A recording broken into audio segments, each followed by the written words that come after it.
I'd like to say konnichiwa and arigato, particularly the Suki and the BuildersCon team. Thank you for inviting me to your beautiful country and giving me the opportunity to speak about PHP at Slack. My boyfriend and I have been traveling the country earlier this week, and I must say, I am in love with Japan. To preface, this is my first time giving this presentation, so constructive feedback is appreciated. And I will speak for about 45 minutes, and then we will try to leave some 10 minutes or so for question and answers. So let's begin. So today we are going to explore the evolution of PHP at Slack. First, for anyone unfamiliar with Slack, we'll begin with a few key facts about Slack's story. Next, we'll address a common question. Is PHP really a bad language? We will explore the strengths and weaknesses and give you a sense of how PHP fits into Slack's backend architecture. We'll talk about how Slack is addressing the performance challenges we faced as we adapt Slack's infrastructure to support large teams and the enterprise grid product. And finally, I will share how Slack is currently transitioning to use Facebook's performance-optimized PHP interpreter, HHM, and the Hack language to make Slack a great experience for companies of all sizes. Before we begin, for those curious, we will not be talking about the following topics, but hopefully your curiosity about PHP is so strong, this will not be a problem. I promise I will try to keep things interesting. First, allow me to introduce myself. My name is Carly Robinson, and I joined Slack in October 2015 as an application engineer on the enterprise team. In the last few years, I've had the opportunity to help build core enterprise features related to security, search, and billing systems, and have been influential in our current effort to migrate Slack's codebase to HHM and Hack. For those of you who may be unfamiliar, Slack is a messaging platform for teams that brings all communication together, creating a single unified archive accessible through powerful search. Slack was launched in February 2014, about a year and a half before I joined, and has since been crowned the fastest growing business application in history. While Slack is based in San Francisco, over half of our daily active users are located outside of North America.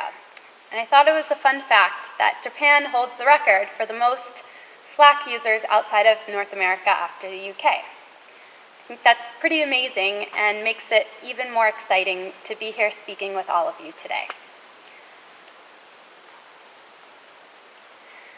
When I first joined Slack in October 2015, as you can see in this animated graph, the company was experiencing historically rapid growth. In 2015 alone, Slack experienced 10x growth, a 20% increase in paid teams, and an increase from 290 million messages to 800 million messages within the first 6 months of the year. By October 2016, a year later, our daily active user count had again doubled, and then doubled again by the end of January 31st, 2017. These numbers represent user counts just before we released Slack's enterprise grid product, so they have only continued to grow.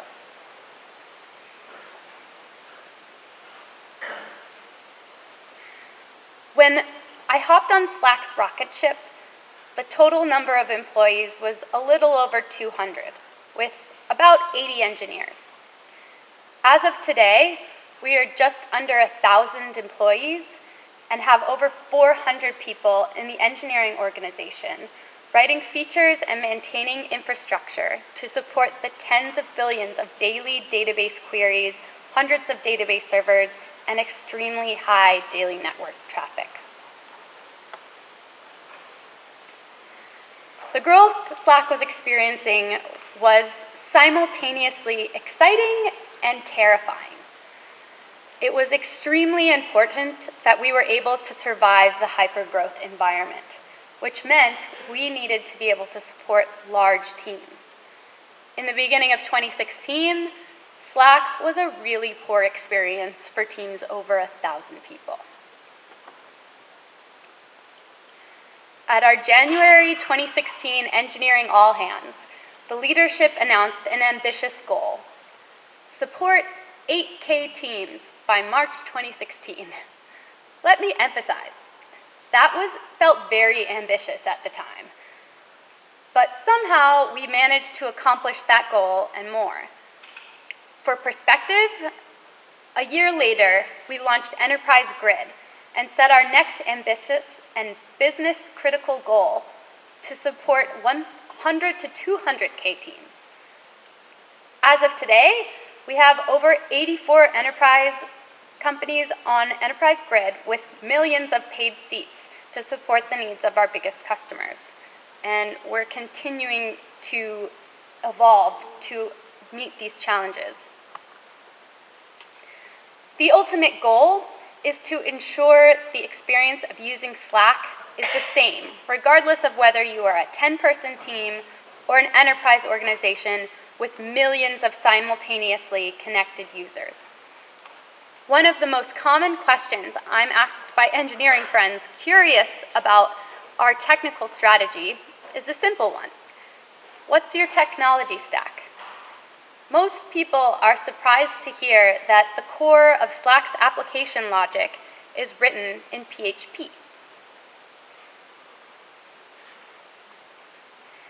Here is a visual representation of what Slack's architecture looked like in April 2016. So yes, it is even more complicated now.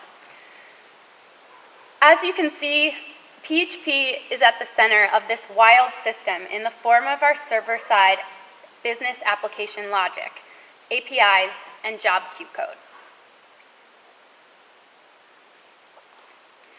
There are a few things every programmer seems to know about PHP. First, that it's a bad language that no one would voluntarily use.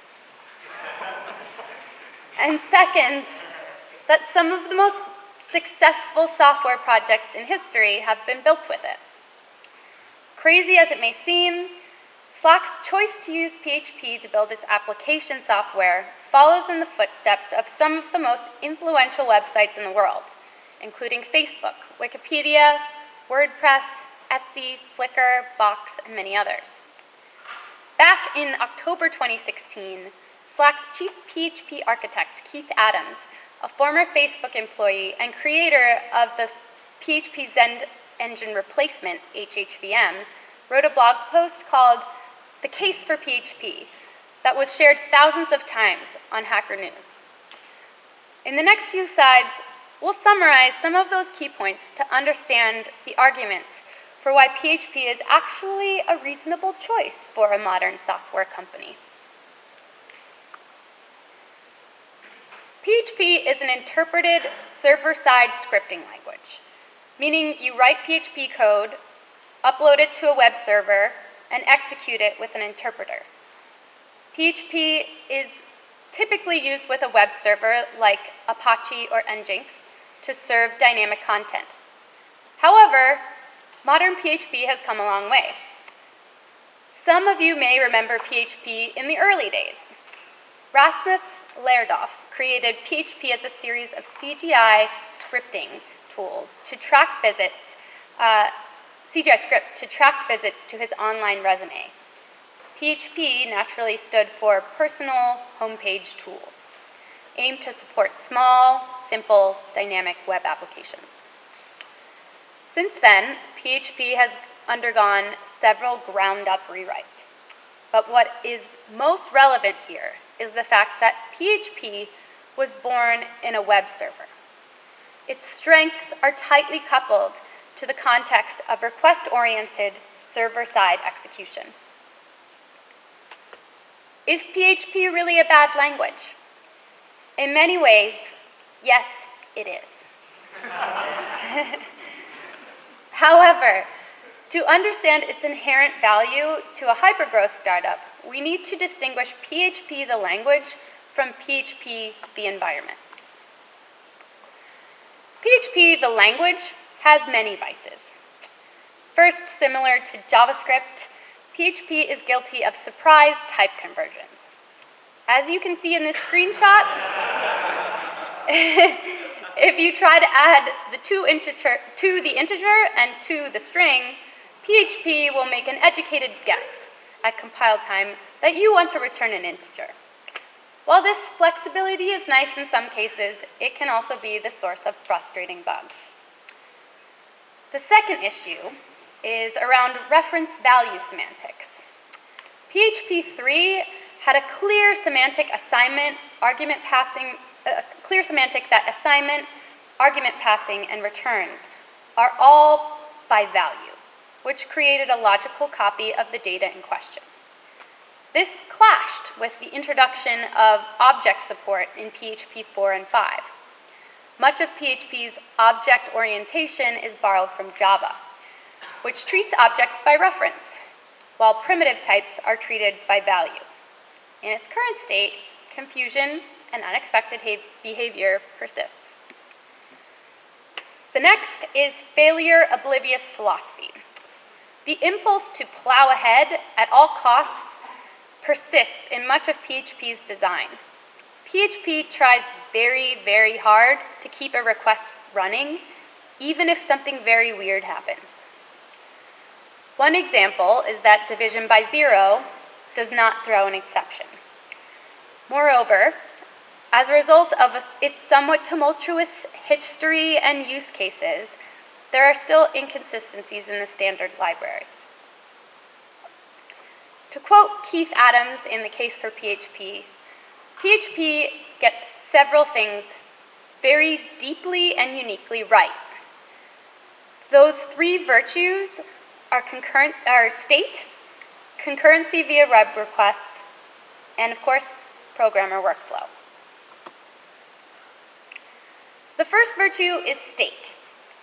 Every web request in PHP starts with a completely blank slate. Namespaces and globals are uninitialized, with the exception of standard globals. And functions and classes provide primitive functionality and life support. Why is this good? By starting from a known state, we get a kind of organic fault isolation. For example, if one request encounters a failure, it won't interfere with subsequent requests. Isolating request heaps from one another reduces the cost of most programming defects. However, it is still true that state does reside in places other than the heap. It is possible to mess up state in a database, memcache, or your file system. But one could argue that this is a weakness that is shared with all environments that allow persistence. The second virtue is concurrency via web requests.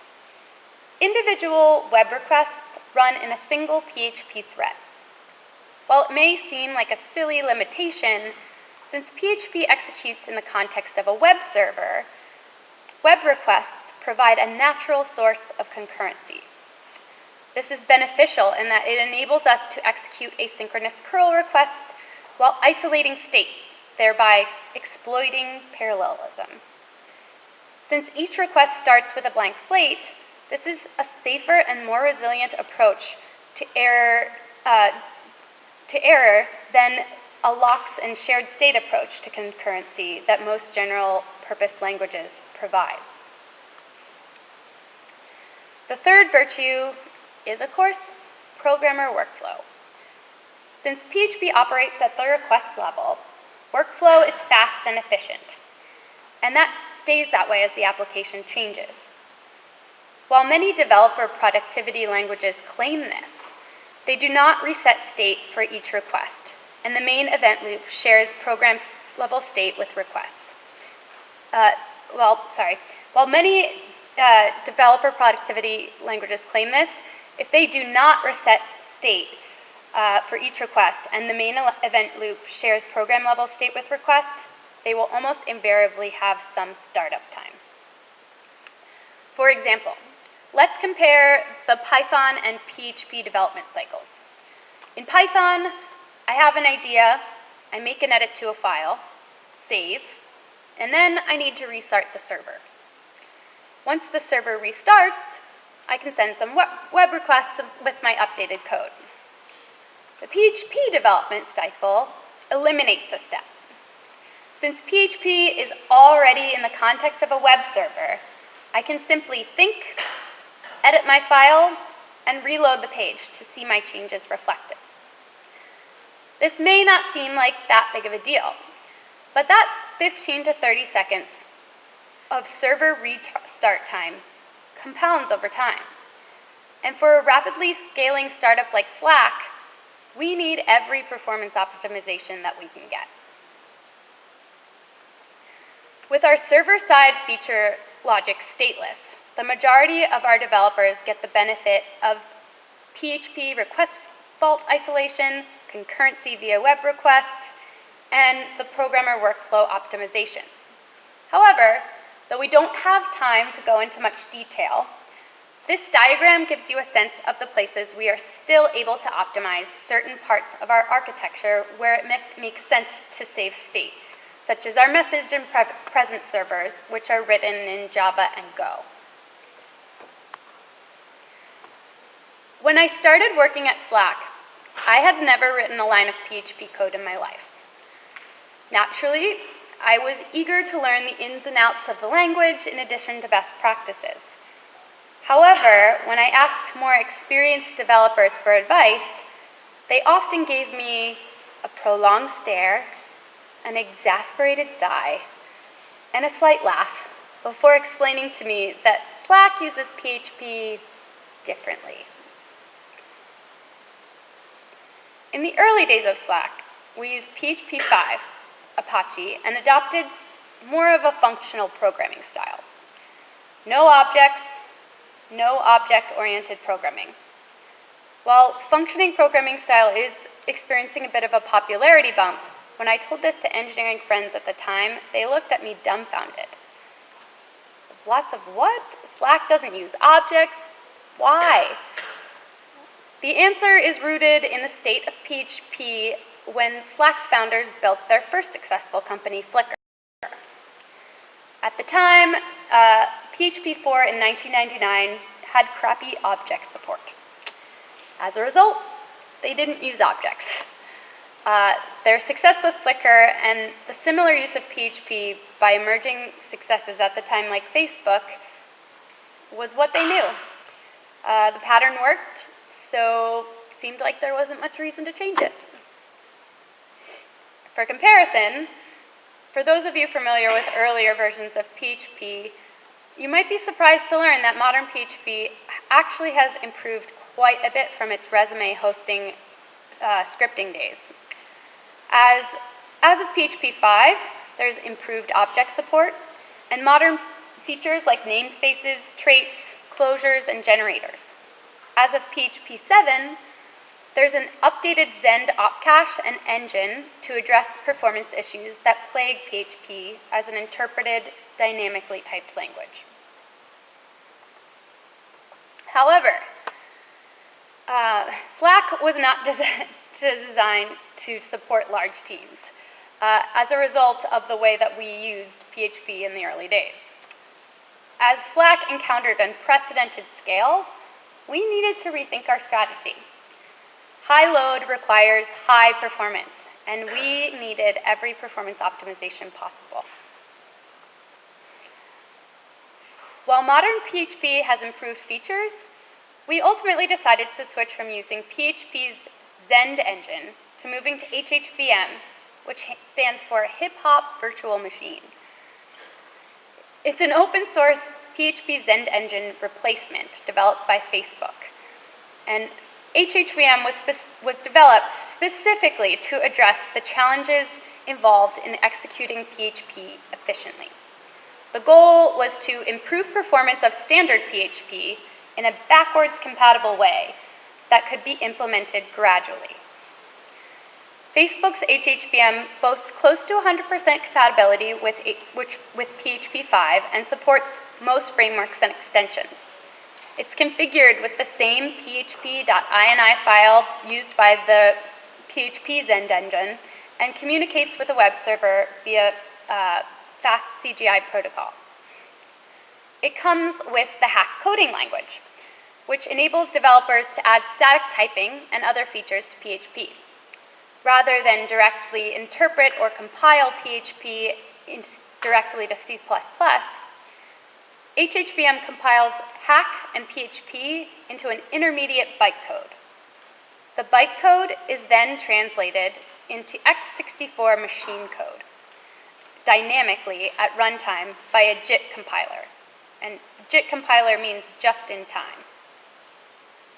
This compilation process allows for all sorts of optimizations that cannot be done with statically compiled binary code, which as a result yields higher performance.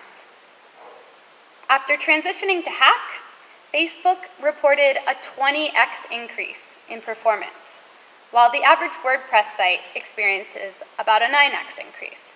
So for Slack, this was a very tempting and promising decision. Hack introduces several game-changing features to the PHP development cycle. First, and arguably the most useful, is the built-in powerful type checker. The type checker is a server that runs in the background and incrementally updating the model of the code base and when it sees modifications to the file system. As an added benefit, this preserves the think, edit, reload the page workflow we discussed earlier. Additionally, Hack introduces time-saving data structures and interfaces that are unavailable to PHP. The Hack dialect of PHP supports extended type annotations and modern language features such as generics, nullable types, collections, lambdas, type aliasing, and async support. With these features, Hack helps you help the compiler by telling the compiler what type the arguments are to a method. By giving hints to the compiler on what you are trying to achieve, the compiler is able to better optimize your code, which undoes the features of PHP that make it slow. And finally, Hack is backwards compatible, as the type system supports gradual typing, which allows incremental migration of existing large PHP code bases. Through these features, Hack fixes many of the vices of PHP we discussed earlier. Surprise type conversions become errors, which are discoverable when you run the Hack type checker as you save your code. Reference and value semantics are simplified by simply banning the use of old-style references. Failure obliviousness is reduced, as the type checker produces near instantaneous feedback on your code before compile times, which surfaces errors earlier in the development process. And in general, the inconsistencies that exist are made less painful through Hack's use of data structures.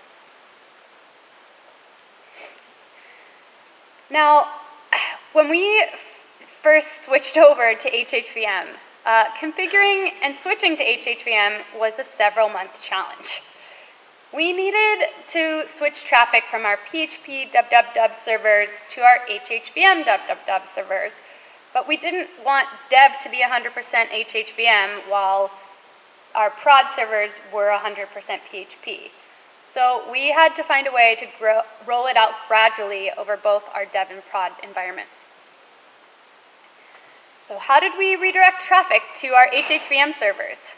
On the ops side, the answer was fancy DNS. Using Route 53 weighted round-robin DNS, which controls which DNS what the DNS address points to, we directed a percentage of traffic to PHP servers and a percentage of traffic to the HHVM servers. You configure the TTL, which is the time to live, by telling the server requesting how long it should keep, which is telling the server requesting how long it should keep the data in its cache inside of the Route 53 config. Once Route 53 was set up, we started moving over specific endpoints, like our API RTM start endpoint, which is called every single time a user connects to Slack. And during this process, our errors were tracked through PHP alerts.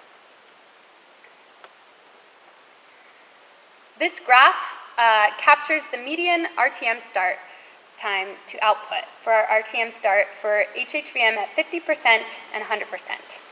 The PHP median was around 140 to 160 milliseconds, while the HHVM was down to 90 to 100 milliseconds. So as you can see, we were able to experience these performance benefits and roll them out to specific users gradually, while still being able, without breaking Slack completely. The progress was simultaneously exciting and challenging.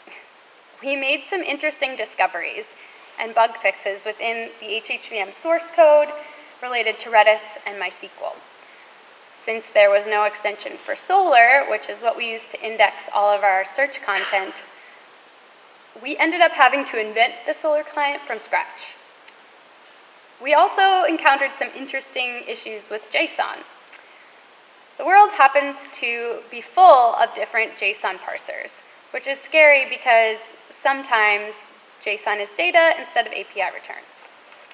For example, we learned this the hard way when SAML broke for Pixar one day, which was one of our biggest customers at the time, and uncovered that we needed to add a JSON spec to HHVM.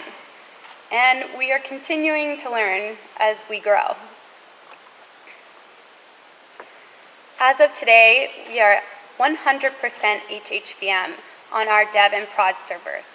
And as you can see from this graph, the performance benefits are pretty significant. As this graph demonstrates, the average response time overall was reduced from 116 milliseconds using PHP to 62 milliseconds on our HHVM servers. The state of the world today, we are 100% of our we are at 100% HHVM and Hack for our non-test PHP files. 100% of our dev and prod servers are running HHVM, and additionally, the introduction of Hack's data structures and type annotations are ushering in a new era of PHP code style at Slack. Objects are no longer frowned upon, and we are actively developing and debating the foundational guidelines for Hack's best practices. As part of our initiative to socialize the features of Hack, I created and led a 6-session workshop for the entire application engineering organization at Slack, which was pretty successful. And I've been working with Keith Adams, our chief PHP architect and founder and one of the creators of HHVM, to continue to develop the curriculum that will be used to onboard new engineers in the future. We also have a channel that is open to anyone to contribute ideas and arguments for best practices for using Hack moving forward. But there's still a long way to go. By evolving the way we write and execute PHP at Slack with the adoption of HHVM and Hack, we have dramatically improved the experience of Slack for our enterprise customers, and are continuing to wrestle with optimizations to be able to meet the impressive demand for Slack teams and companies around the world. In closing, I hope you will walk away with a new appreciation for why Slack has embraced the modern PHP environment. Today is a very exciting time to be a PHP developer. As an early employee on Slack's enterprise team, it's been really exciting to see how standards and performance optimizations evolve as a code base rapidly grows in a short amount of time. I hope that my presentation was able to give you a taste of the past and current challenges Slack is currently facing as the fastest growing business software company in history. I also hope that next time someone tells you PHP is a bad language, you feel really smart when you're able to explain the difference between PHP the language and PHP the environment, and how HHVM and Hack are solving the inherent flaws of the PHP language. And finally, if you ever want to apply to work at Slack, we hope that the fact that we use PHP won't deter you from submitting your application. As Japan is our second largest market outside of North America, we could definitely use your expertise to make Slack the best experience possible for the Japanese people. So thank you for having me here today. I think we have quite a bit of time, but it's been an honor to speak at BuildersCon 2017. And again, this is my first time giving this talk, so feedback is appreciated. This has been one of the coolest experiences I've ever had. I absolutely love Japan. And so thank you, arigato, and hopefully I'll be able to answer your questions.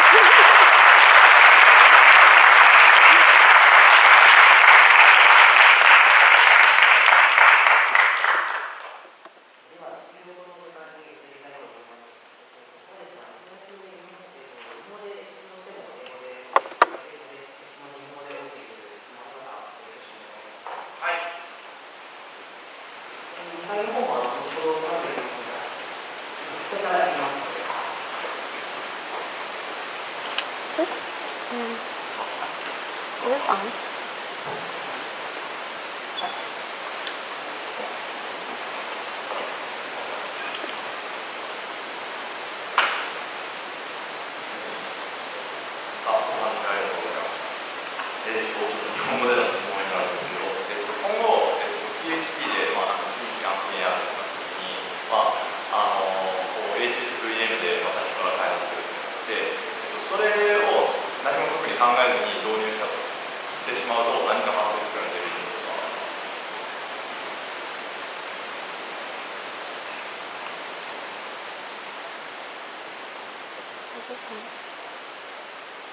I don't think I can hear it. Can you hear you?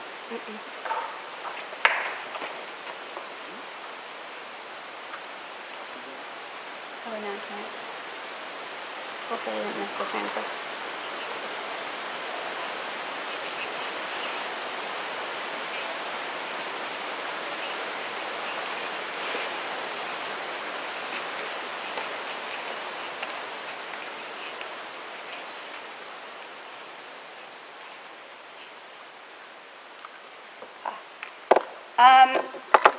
So one of the benefits of HHVM and Hack, well, to give you some perspective,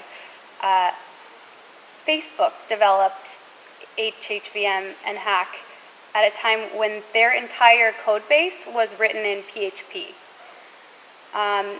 They developed it at a time when Facebook had gotten to the point where they were scaling at a rapid pace, and they really needed a faster way to interpret PHP. But since their entire code base was PHP, they couldn't just switch to a new language. So Hack and HHVM was actually built to support a PHP code base. And one of the features of Hack is that you can gradually introduce Hack to a PHP code base, and all of the PHP will still work.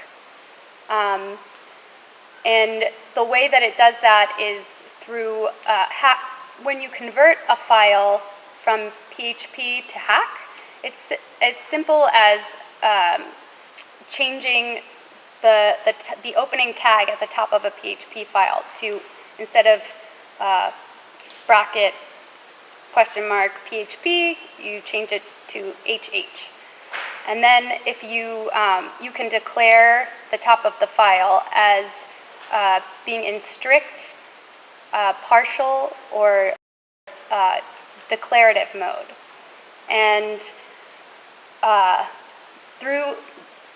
in that way, even if you can have some files that have been converted to Hack and some files that are still regular PHP with no Hack features at all, and they integrate seamlessly.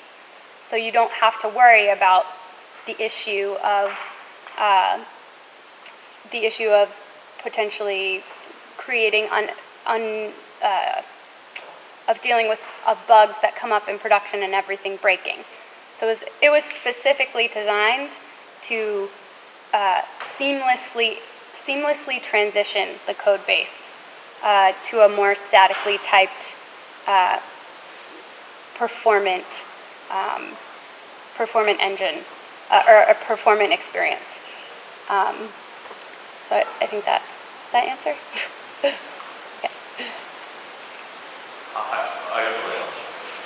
Thank you.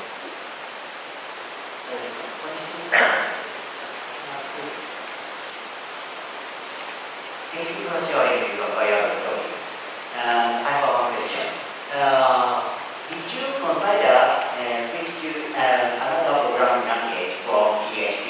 Because your company is using Golang or another programming language. And could you tell me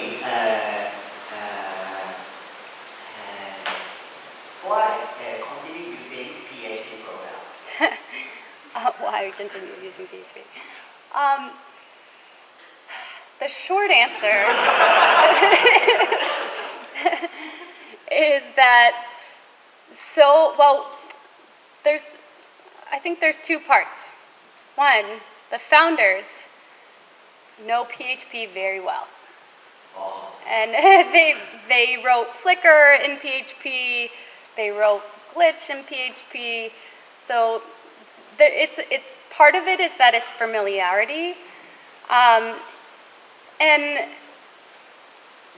the other part of it is that there are, it would be it'd be kind of impossible to completely change all the application language to a different language, the application logic to a different language, mostly because, that would probably very likely break Slack for everybody. So the nice thing about Hack, and the reason why we decided to adopt the Hack language instead of changing to something like Python or something that's a little more familiar and popular, is because the Hack language fixes a lot of the issues with the PHP language, and because, again, the backwards compatibility, because you don't have to, if you could only decide to make some files in your code base switched over to Hack, and everything would still work. So it enables you to safely add another layer of type safety and performance optimizations to your code. So yeah, that's why we ended up going with HHVM and Hack. I appreciate your answer. Okay, of course.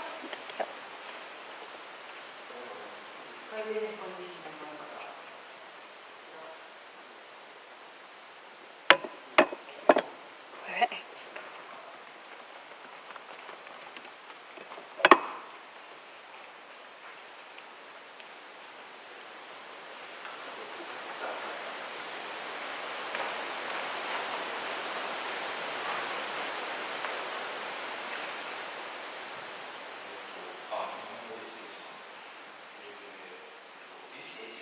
That's okay.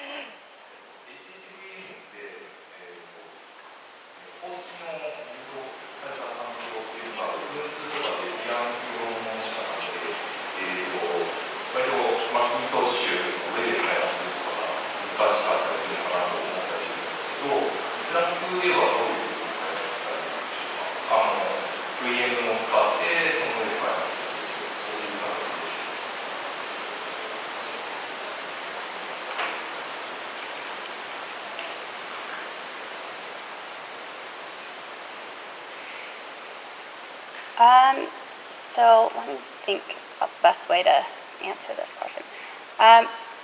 So we have separate teams for the native clients. We have teams specifically dedicated to Windows, developing on Windows, developing on Android or iOS, but our web application software is all written in PHP. Most people use Macs for their development, but it's mostly on, like, under the hood. The way our servers run on Apache, so they're kind of separate from any whatever operating system you happen to be developing on. It's isolated from that, so we don't have to worry too much about how what the kind of operating system people prefer to develop on. But as far as developing features specifically for, the Windows phone or iOS or Android, we have separate teams. We have a separate desktop team. We actually had one of our desktop engineers gave a presentation yesterday, if anyone saw. Felix Weisberg talked about developing our desktop app on Electron. So does that answer your question? Okay.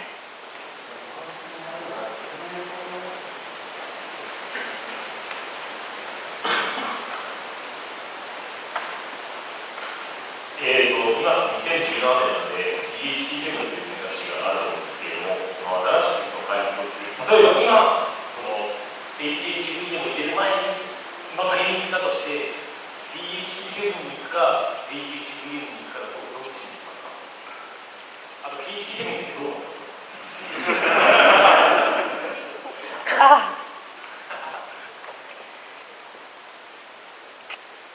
？Interesting. Okay.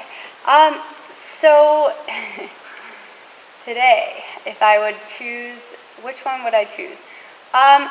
So I think the reason that we went with, there was definitely discussion around considering PHP 7, because the PHP 7 engine, they developed it specifically to compete with HHVM. And there are some really useful pieces of PHP 7 in that, they have the Zend op cache, which is specifically designed to work with the PHP 7 Zend engine. And they've also done made some really impressive progress with PHP 7 performance-wise. It's probably, on par with HHVM. I think the main reason that we went with HHVM over PHP 7 is, I would say, the fact that so many other businesses had already used HHVM, and we also have quite a few ex-Facebook employees at Slack who were familiar with using it. And the fact that, our chief architect was one of the creators of HHVM, I think he had a big influence in it. But as far as, so I think the main argument for why we went with HHVM is nothing against PHP 7. It's mostly just in a practical way. There were people that we have working with us who knew the ins and outs of it, had experience migrating a giant PHP code base to HHVM, and sometimes decisions are that simple. so that's kind of why we did that. Hopefully that answers the question. Yes, thank you.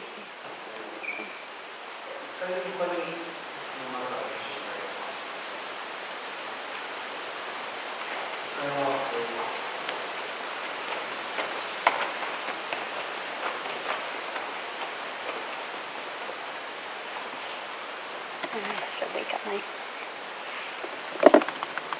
Good. Thank you. 最近だと新婚とかも PHP サポートやってるとか基本的にはデータのセットが純正していくになって個人的なんですけどもあれ実は HHV がどういうご飯っていうのを答えてるんですけども実は PHP ちょ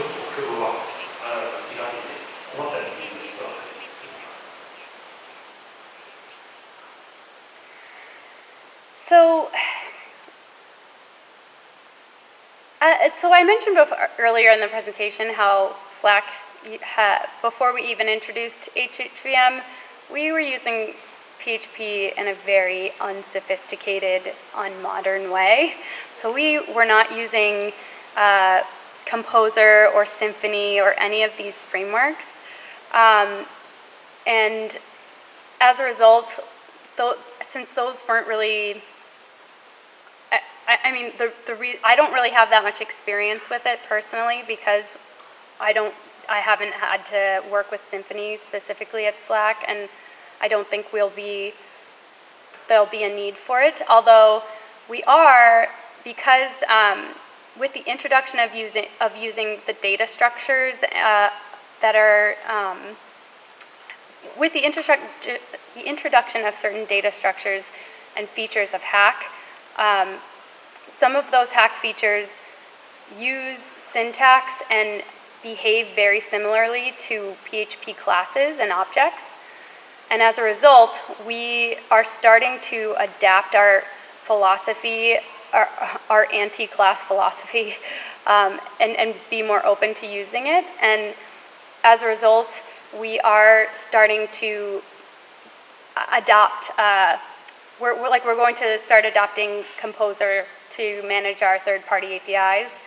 But as far as, I don't have a strong opinion, unfortunately, on HHVM's compatibility with Symfony. But I know that, I'm not sure that Facebook, like, it kind of all comes down to like the way Facebook uses PHP too. And I don't know if they use Symfony at all.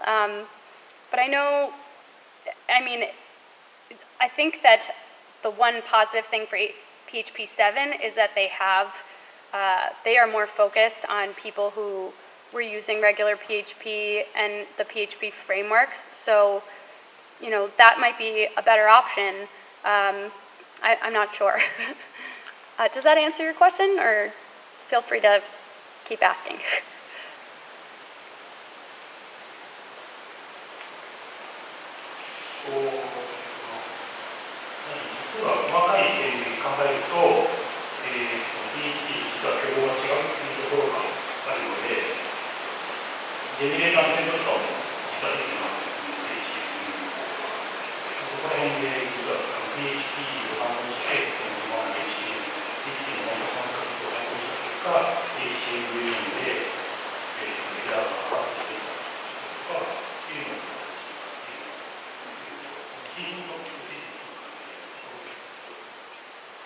Yeah, okay.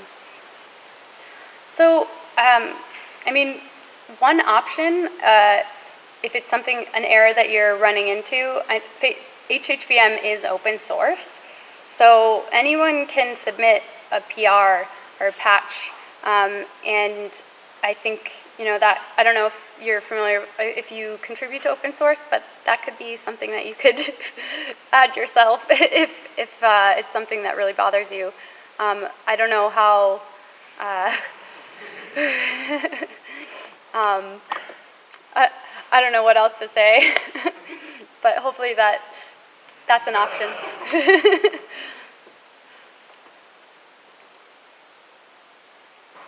Does that answer your question? Do you have any other questions?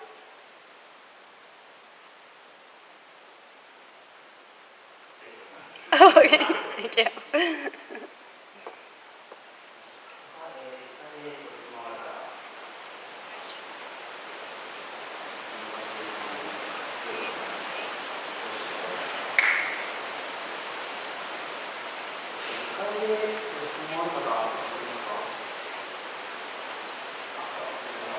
Hi.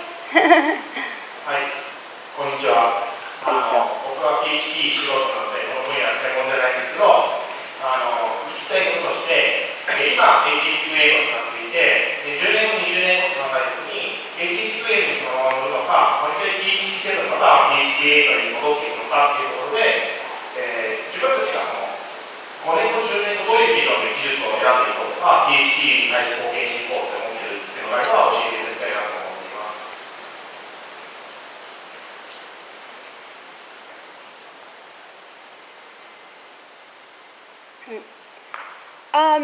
So I think that it's safe to say that both will continue to have pretty good support.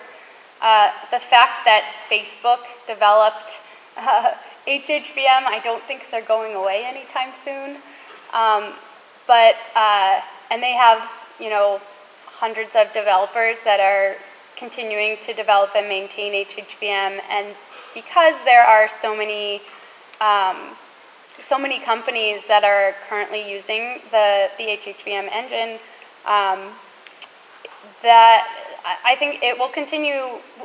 There isn't a huge concern that in the future sometime it will stop being maintained. However, I think that the actual PHP community has responded to the existence of HHVM in a positive way, and that it's healthy competition. So as both both communities continue to develop more performant PHP engines, I think you'll see probably continued,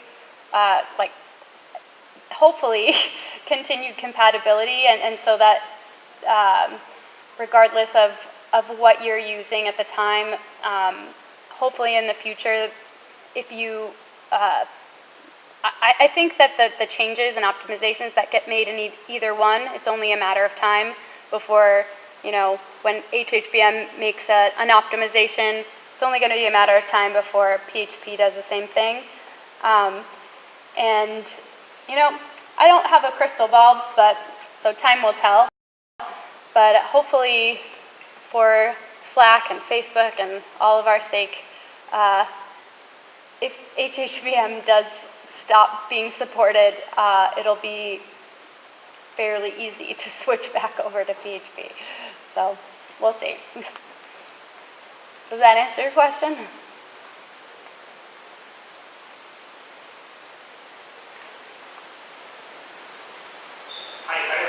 Hi, ありがとうございます。ありがとう。